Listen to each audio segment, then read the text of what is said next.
পুঁজিবাজারে সাবেক ৫ মন্ত্রী সহ ২০ জনের বিউ হিসাব বন্ধ করা হয়েছে। ছাত্র জনতার আন্দোলনের মুখে পদত্যাগে বাধ্য হওয়া আওয়ামী লীগ সরকারের ৫ মন্ত্রী, এক সংসদ সদস্য সহ তাদের পরিবারের ২০ জনের নামে শেয়ারবাজারে থাকা সব বিউ হিসাব বা বেনিফিশিয়ারি ওনার্স অ্যাকাউন্ট জব্দ করা হয়েছে। জব্দ থাকা অবস্থায় এসব বিউ হিসাবে শুধু অর্থ জমা করা যাবে, এছাড়া অর্থ উত্তোলন সহ অন্য কোনো কার্যক্রম পরিচালনা করা যাবে না। বিদায়ী আওয়ামী লীগ সরকারের যে ৫ মন্ত্রীর বিউ হিসাব জব্দ করা হয়েছে তারা হলেন সাবেক পররাষ্ট্রমন্ত্রী মোহাম্মদ হাসান মাহমুদ, সাবেক ভূমিমন্ত্রী সাইফুজ্জামান চৌধুরী, সাবেক স্বরাষ্ট্রমন্ত্রী আসাদুজ্জামান খান কামাল, সাবেক ডাক, টেলিযোগাযোগ ও তথ্য প্রযুক্তি মন্ত্রী জুনায়েদ আহমেদ পলক এবং সাবেক তথ্য প্রতিমন্ত্রী মোহাম্মদ আলী আরাফাত।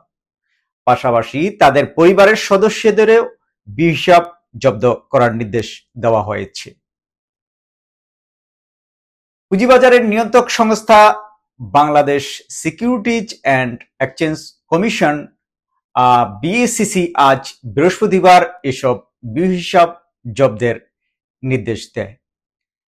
শেয়ারবাজারের বিউ হিসাব সংরক্ষণকারী প্রতিষ্ঠান সেন্ট্রাল ডিপোজিটরি বাংলাদেশ লিমিটেড বা সিডিবিএল কে এই নির্দেশ কার্যকর করতে বলা হয়েছে।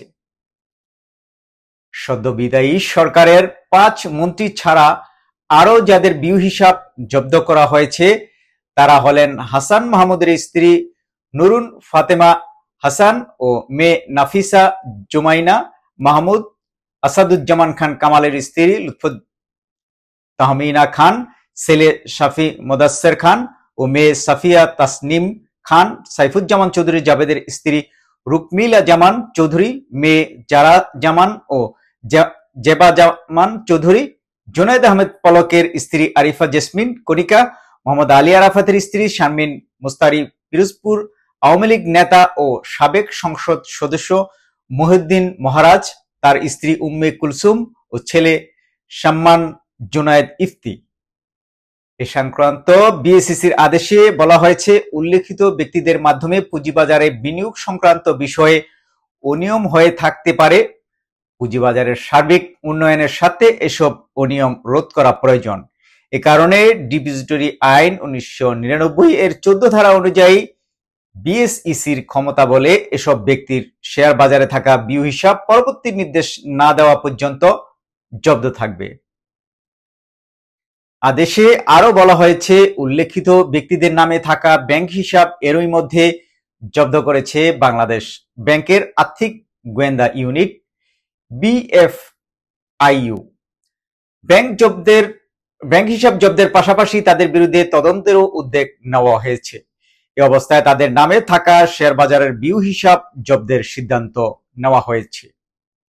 এর আগে বিএসইসির সাবেক চেয়ারম্যান শিবলি রুবায়ত উল ইসলাম সহ শেয়ার বাজার সংশ্লিষ্ট 11 ব্যক্তির বিউ হিসাব জব্দ করে বিএসইসি। এদিকে মশিহার সিকিউরিটিজের অনিয়ম তদন্তে ৫ সদস্যের কমিটি গঠন করা হয়েছে। প্রধান শেয়ারবাজার ঢাকা স্টক এক্সচেঞ্জের সদস্য প্রতিষ্ঠান মশিউর সিকিউরিটিজে কোনো অনিয়ম আছে কিনা তা খতিয়ে দেখতে ৫ সদস্যের একটি তদন্ত কমিটি গঠন করা হয়েছে।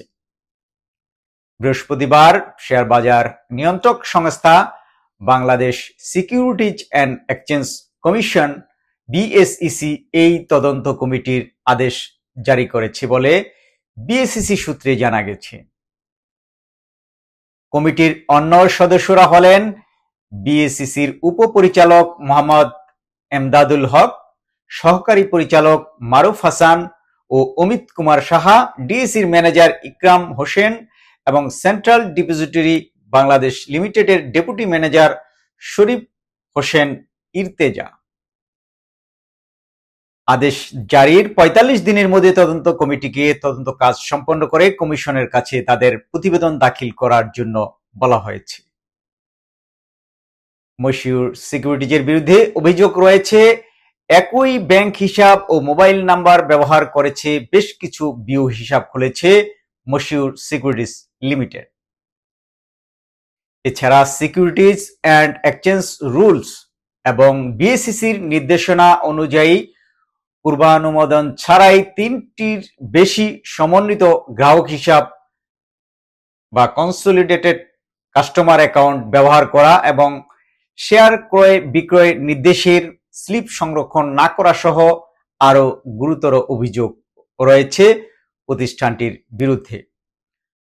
Bangladesh securities and exchange commission যে কঠোর অবস্থানে রয়েছে, এই ধারা যদি অব্যাহত থাকে তাহলে বাজারে এখন যে পজিটিভ একটা মুভমেন্ট রয়েছে এবং বিনিয়োগকারীদের যে আস্থা সেটা ফিরে আসবে নিশ্চিতভাবে। এখন কিন্তু অনেক বিনিয়োগকারী কিন্তু আমাদের মন্তব্য করে বাজে কোম্পানি যে তারা বুঝতে পারছেন এবং সেগুলোকে না কেনার জন্য আজ অনেকগুলো আমরা মন্তব্য পেয়েছি।